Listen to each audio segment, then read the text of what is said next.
I'm back.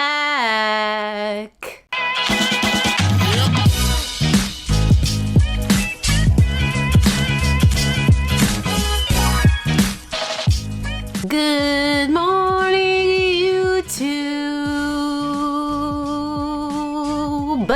What's up, everybody? Hope you're safe and healthy and happy and doing okay. You may or may not have noticed that I took 2 weeks off from making videos, pretty much posting altogether, and also the majority I took off of running. I underwent a small medical procedure. I am totally fine. Everybody do not worry.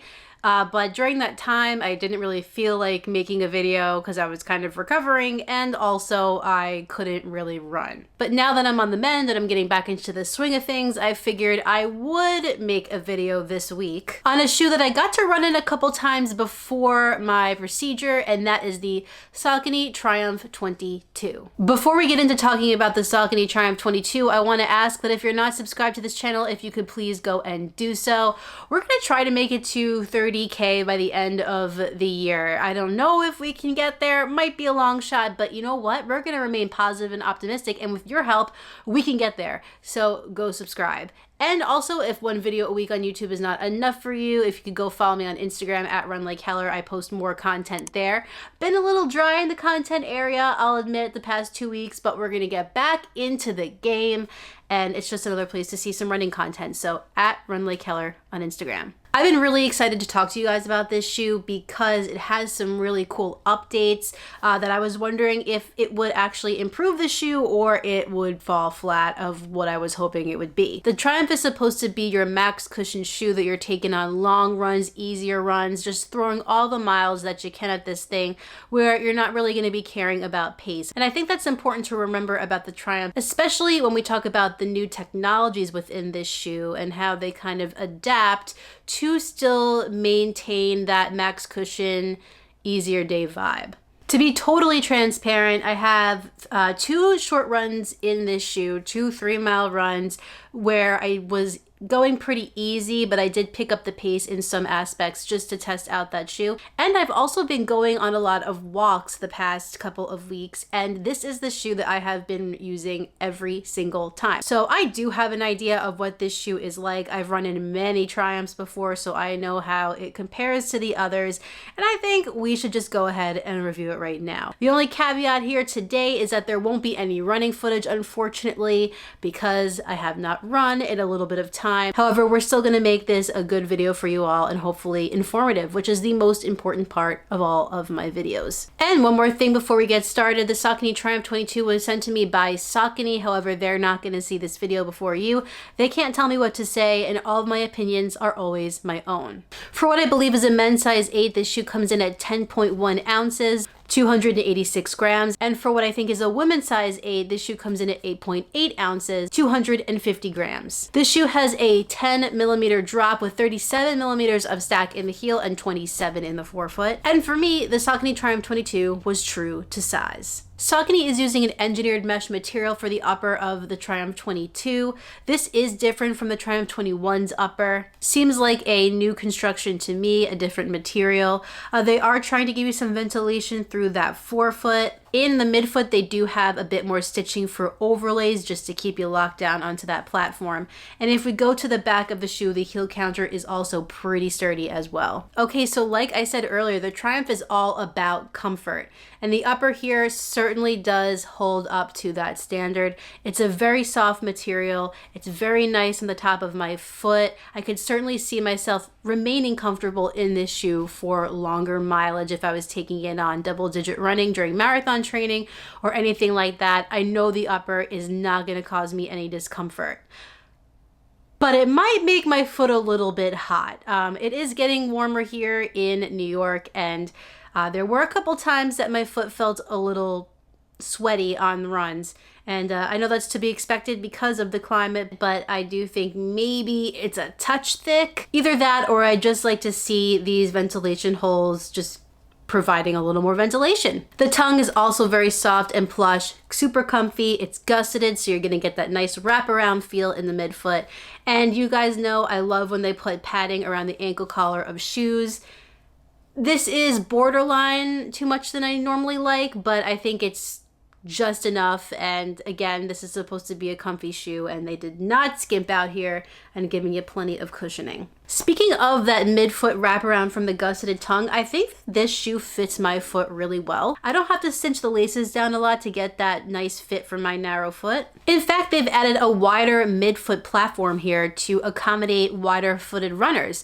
So that's terrific. We love it. And I also don't suffer from it being a narrow footed runner. But overall, I think this upper is pretty nice. I might like the slightly thinner material of the 21 a little better, but I still enjoy this. And again, we have to remember this is not a speed day shoe. This is not like a typical daily trainer. This is supposed to be a max cushion shoe, which does mean sometimes that the uppers tend to be a little warmer. I had no issues with hot spots, blisters, or irritation in the Saucony Triumph 22. They updated it, they didn't totally screw it up, and we can go with a thumbs up for that in my book. All right, so now let's get down to business with the midsole. For the first time, the Triumph 22 is featuring Saucony's PWRRUNPB foam. It's a full slab, it's a ton of foam. And if you don't know much about the Saucony foams that they have, PWRRUNPB originated in their Endorphin series, in their Endorphin Speed, and in their Endorphin Pro. Those are two shoes that are meant for tempo and race days. So usually PWRRUNPB is associated with being a pretty fast foam, a highly bouncy foam, responsive while still maintaining some of that soft characteristic. So does it translate here in the Triumph 22? When I took the shoe out for my 2 easy runs, I did feel like this foam felt improved over the previous model, which I think had PWRRUN Plus foam. That energy return shot it right back up, and it was ready again for my next stride. It's less on the soft side. It does maintain, like I said, some of that softness, but generally speaking, this is a more energy-based foam. So if you're looking for a max cushion shoe that's gonna feel like that pillowy, marshmallowy sensation, you're not gonna wanna try the Triumph 22, or you just might not like it because you're not really gonna get that vibe. Especially with all of it stacked up here, it gives like a more firm, tight feeling, but also it offers so much protection. I mean, look at the damn thing. It's crazy. It's got so much cushioning, so it's just gonna eat up the miles. No doubt in my mind, this thing can go easily 20 plus miles. It's gonna be perfect for the runner who's looking for an easier max cushion shoe, and it's gonna be great for somebody who's just looking for a little more under their foot. Now, I would assume that another question people would have about this shoe because of the PWRRUNPB is, can this shoe do tempo mileage? And I'm gonna say, if you are looking to get the Triumph 22 and use it as both your easy day shoe and your speed day shoe, I don't think that's the best use case for it or the best idea. I believe the composition of this PWRRUNPB foam is a little different than what you see in something like this Speed. So while you are getting that response and that energy, it's not gonna feel as propulsive as that shoe. Plus, it doesn't have any plate and the Speed does. We have to remember what the Triumph is meant for. It's meant for easy, it's meant for long, and that's not what the Speed is meant for. And I will say also, for people who are looking for a walking review, because I get that question sometimes too, this shoe is so comfortable to walk in. I have been putting in the miles. It is my go-to walking shoe right now as I transition back into running, and I absolutely love it. You feel even more softness while you're walking in this shoe than you do when you're running. Interesting fact, but true.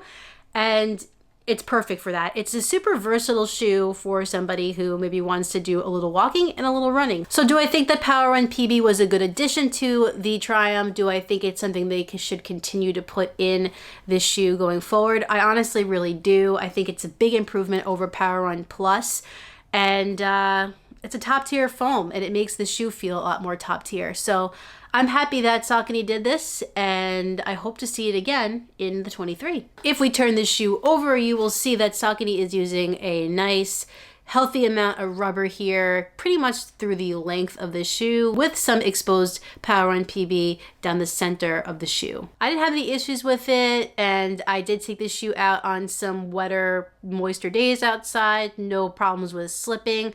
I thought it gripped onto the pavement pretty well. It doesn't really have any wear yet, which is not really expected at this point, but I think that it's gonna hold up just as much as the upper certainly will, and the midsole. So I think this shoe is gonna last a really long time across the board, and that's what people want out of a shoe like this. The Saucony Triumph 22 is $160 on runningwarehouse.com. I think that's a pretty reasonable price. Most max cushion shoes are in that realm, so not much different than the rest of the bunch. And it's gonna last a really long time, like I just said. Like, this upper seems pretty damn sturdy, the midsole too, and the outsole, I don't see it wearing down anytime soon. And you're gonna get tons of long, easy mileage out of it. If you're interested in picking up a pair of the Saucony Triumph 22, I will put links in the description of this video. Just click those and pick up your own pair. Keep in mind, these are affiliate links with Running Warehouse. However, it doesn't mean much for you. It just helps out my channel so I can keep making these videos. And as I continue to transition back into running, I am going to continue to wear the Triumph 22 because it's been ever so faithful to me the past couple of weeks. And it's an update that I think is probably my favorite Triumph in the last 2 or 3 years. So my favorite Triumph ever was the Triumph 17, and this is a close second. Have you tried the Saucony Triumph 22? Are you going to? Are you not really into it? Let me know in the comments down below. I'd love to hear what you guys have to say. Well, everyone, that concludes this video on the Saucony Triumph 22. If you enjoyed it, please like it down below and subscribe. And when you're done with all that, hit the notifications bell so you can find out every time I upload a new video. I'll be honest, I don't love this colorway, but you know what? We'll make it work. It's not the worst. What do you think? I have another video for you next week, but in the meantime, get out there, get on the grind, and don't forget to run like heller. See you next time.